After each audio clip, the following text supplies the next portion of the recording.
Welcome to the Daily Devo. My name's Joel, and today we're talking about submitting in relationships.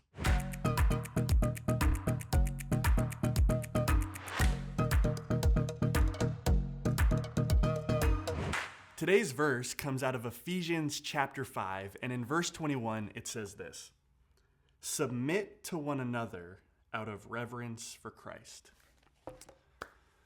I was on the basketball team when I was in college, and typically when you join a team, you hope that you'll play for the same coach for the entire 4 years that you're on the team. This is a pretty standard hope for anyone who joins a team. The problem is that I actually played for 3 different coaches in 3 years of being on the team. There were a lot of challenges that came with this constant change in leadership, but one of the most obvious ones is that I had to learn what it looks like to submit to 3 different leaders. One coach was difficult to submit to because it was never clear what they wanted me to do. The next coach was difficult to submit to because, if I'm honest, I felt like I knew more about basketball than they did.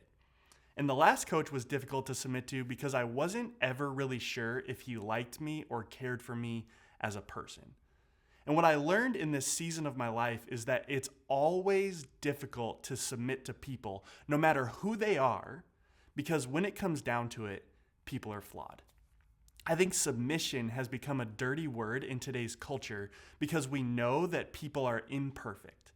We've seen people make mistakes. We've seen their flaws and their inadequacies. In our lives, it has become abundantly clear that people don't appear to be worth submitting to. And yet, Paul is writing in Ephesians 5 and instructs all believers to submit to one another. So if you're like me, you read that verse and you might be wondering if Paul knows something that you don't know. How does God expect us to submit to one another?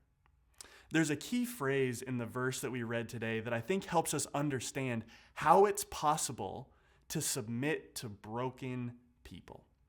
Paul says in verse 21, "Submit to one another," but then he keeps going and he says, "out of reverence for Christ." I think that phrase that Paul gives us is critical to understand.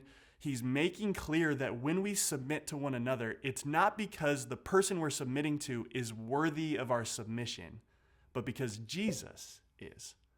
Remembering that Jesus paid the penalty for every sin we have ever and will ever commit on the cross, the ultimate act of submission to our Heavenly Father, can help us step into obedience as we submit to imperfect people.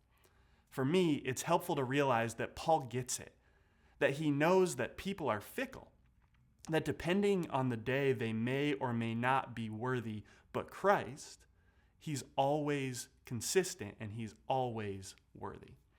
So what does it look like today for you to submit to someone that God has put in your life? Not because they're deserving of it, but because Jesus is deserving of that and so much more.